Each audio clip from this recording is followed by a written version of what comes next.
What's up, guys? I'm in the lab, aka my room. But this is the creator's table, and of course, I got some games, some tips, some wisdom for you guys. And today's episode, I'm going to break it into two parts. It's the blessing of starting from the bottom and the curse from starting from the bottom. So I think all of us have heard that famous Drake song, "Started from the bottom, now we're here." Well, we can use that, but we're not. The curse is going to be the one I want to lead with.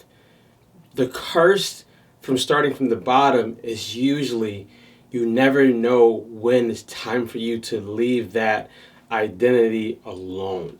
Now, that is not saying you should forget where you came from. It's not saying that.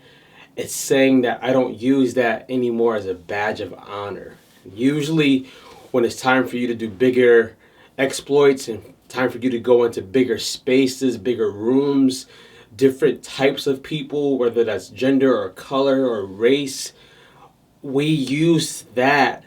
I got it from the mud, I started from the bottom, as a badge of honor when it's not even supposed to be a badge of honor. So how do I do that, Drew? How do I not let that become my identity? I probably started from the bottom because whoever was before me couldn't get me out from the bottom. My parents, grandparents, guardians, whomever, they did all they could, and they didn't have a chance to get you from the bottom. So it's not like you earned that. It's more so what you were engrafted into. So I want to think that my identity is not wrapped up in that. Because if I think my identity is wrapped up in that, when it's time for people to help me, I'll always reject it. I'll always push it away. Or I'll always think that if I got it from the bottom once, I can do it again. Yes, it's true, but it's not the way you want to keep living.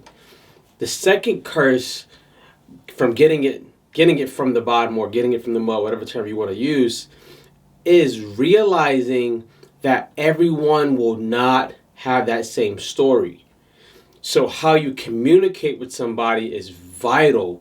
And if you think they got it from the mud, if they got it from the bottom, their grind just might not be the same as yours, right? They may not be used to pulling all-nighters. They may not be used to being every single team member on the team, the marketing, the secretary, the promoter. They may not be used to that. And that's fine. You just can't start thinking that because you got it from the bottom, that everyone did, and that's how they're going to be relating or communicating with you.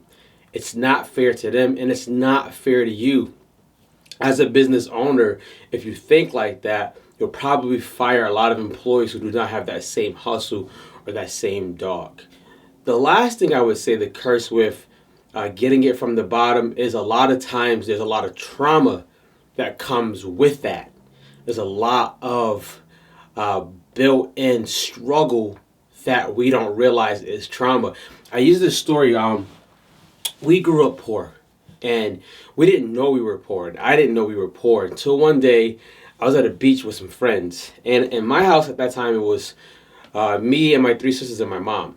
At that time, when we got deli meat, we got one slice of like the ham and then one slice of cheese, and you put it on the bread and you ate it. And so that we thought that's how you did things.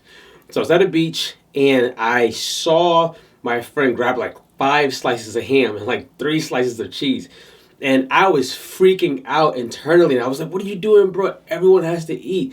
And he said something that changed my life. He said, dude, look, it's enough for everybody to have more than 1 piece of cheese and 1 piece of ham. This is more than enough.